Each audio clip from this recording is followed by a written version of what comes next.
Hello and welcome to the Bench Report. You're with Amy and Ivan. Hello. So let's look at how you might pay for your postgraduate studies here in the UK.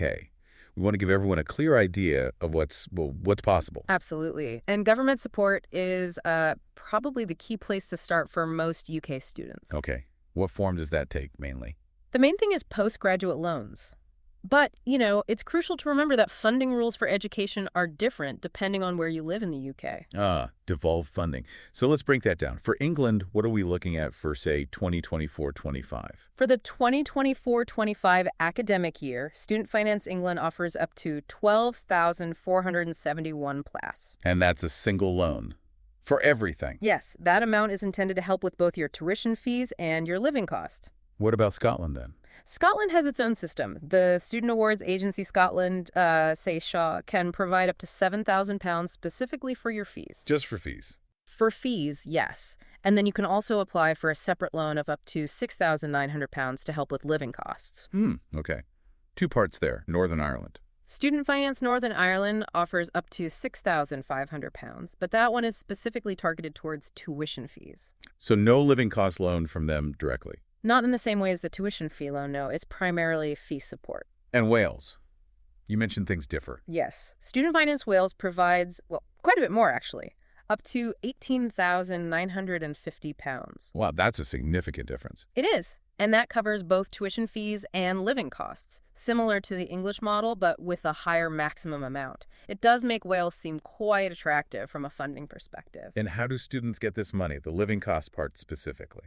These loans for living costs go directly to you into your bank account. Not to the university. No, not the living cost part. You usually receive it in 3 installments spread across the academic year. And repayments. When do you have to start paying it back? That's the important bit.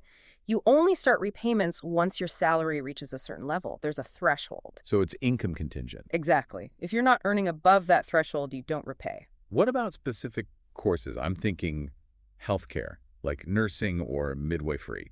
Is that funding the same? Good question. Often it works differently for healthcare master's degrees. How so? You really need to check the specifics with your chosen university and the relevant student finance body. In England, for example, you might find that undergraduate-style support applies loans and grants. Like the NHS bursary system. Potentially things like the NHS Learning Support Fund. That can include things like a £5,000 training grant, which is non-repayable, but again, check the specific course and nation. Okay. And what if a student has a disability? Or maybe a long-term health condition or a learning difficulty like dyslexia? Is there extra help? Yes, absolutely. There's the Disabled Students Allowance, or DSA. DLS, what can that cover? It's designed to help with extra costs you might face because of your condition.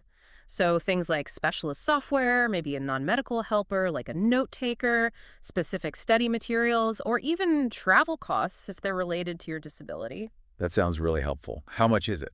The amount you get isn't fixed. It depends entirely on your individual needs and, again, which part of the UK you're applying from. And how do you apply for DSA? You apply through your student finance body, the same one you'd use for loans. You'll likely need to provide some evidence of your disability or learning difference. And maybe an assessment. Yes, often there's a needs assessment to work out exactly what support would be most beneficial for your studies. Okay, that covers UK students. But what about students coming from outside the UK?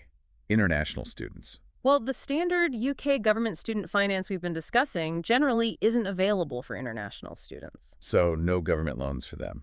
Not the standard ones, no. However, there are specific national scholarship schemes they might be eligible for. Such as? Chevening scholarships are a major one. They're funded by the UK government's Foreign, Commonwealth and Development Office. What do Chevening scholarships cover? They're quite comprehensive. They usually cover tuition fees, living costs, travel to and from the UK, pretty much everything for a one-year master's course. Highly competitive, though. I can imagine. Any others? Yes, the Commonwealth Scholarship Commission offers various awards for citizens of Commonwealth countries. These include master's scholarships, some distance learning options, and shared scholarships partly funded by universities. And I think I saw great scholarships mentioned. That's right. Great scholarships are another option, specifically offering £10,000 towards tuition fees. But these are targeted at students from certain countries. I think it's 18 specific countries currently. Okay, so international students need to look into those specific schemes. Now, beyond government funding, What about the universities themselves? Do they offer financial help? Oh, definitely. Universities are another significant source of funding. They often have their own scholarships and bursaries. Well, many offer academic scholarships for students with really strong grades or potential. These might be university-wide, or sometimes they're specific to a certain department or faculty. And what do they base those decisions on? Just grades? Primarily your academic record, yes. But they'll also look at your reasons for wanting to study that particular course, maybe your personal statement. For some research-focused masters, you might even need to submit a research proposal as part of the application. I've also heard about support aimed at widening participation. What's that about?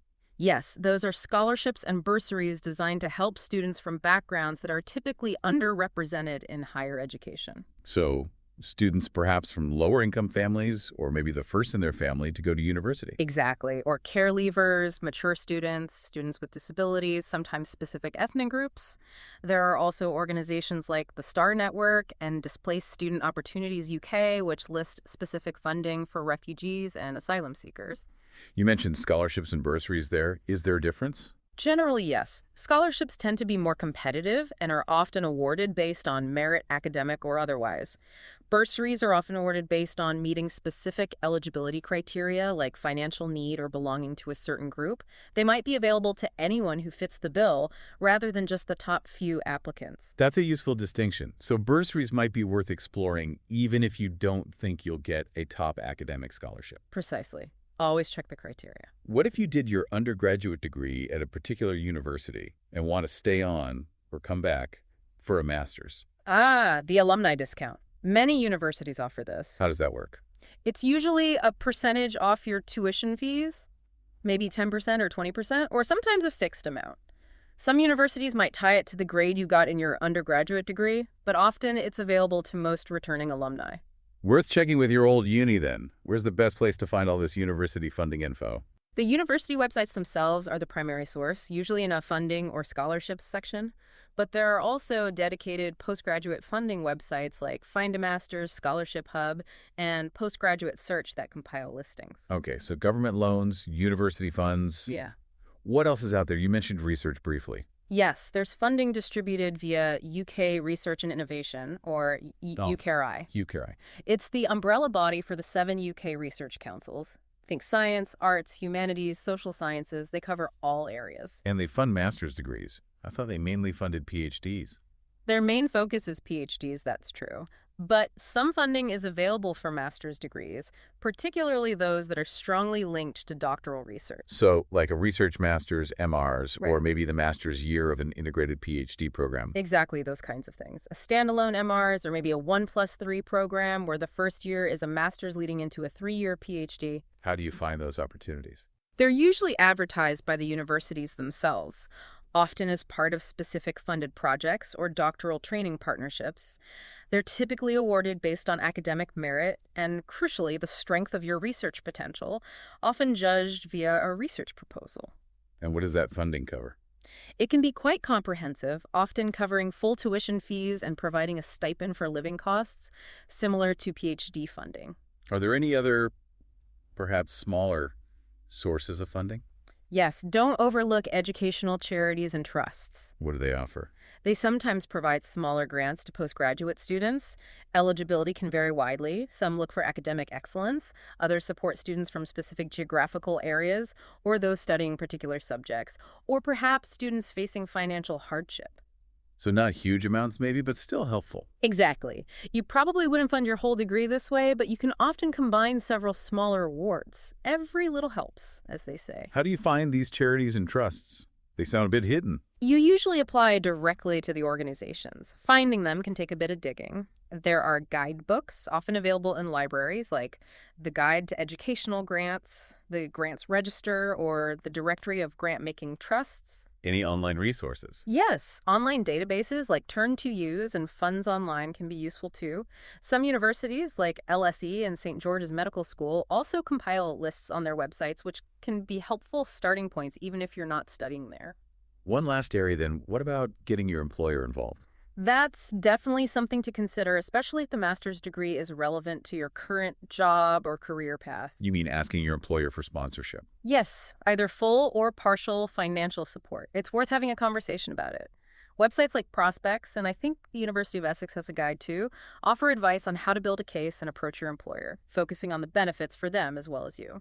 And related to employment, what about apprenticeships? Are there master's level ones? Yes, there are. Degree apprenticeships now exist at level 7, which is master's level. How does that work? You'd be employed full-time earning a salary, but a portion of your time, at least 20%, is dedicated to off-the-job study towards the master's qualification. And the funding? The key benefit is that your employer and the government cover the tuition fees. So you get the qualification, the work experience, and earn a salary without paying the fees yourself. Where can people find those? In England, you search via the government's Find an Apprenticeship service. In Wales, Careers Wales is the place to look. Scotland calls them graduate apprenticeships, and Northern Ireland offers higher-level apprenticeships, which can include master's-level qualifications. So it seems there are actually quite a few different avenues to explore when you're thinking about funding a master's degree. There really are. From government loans and grants through university scholarships and bursaries, research council funding, charities, employer support, and even apprenticeships. We hope this has given you a clearer starting point for your research into financing your studies.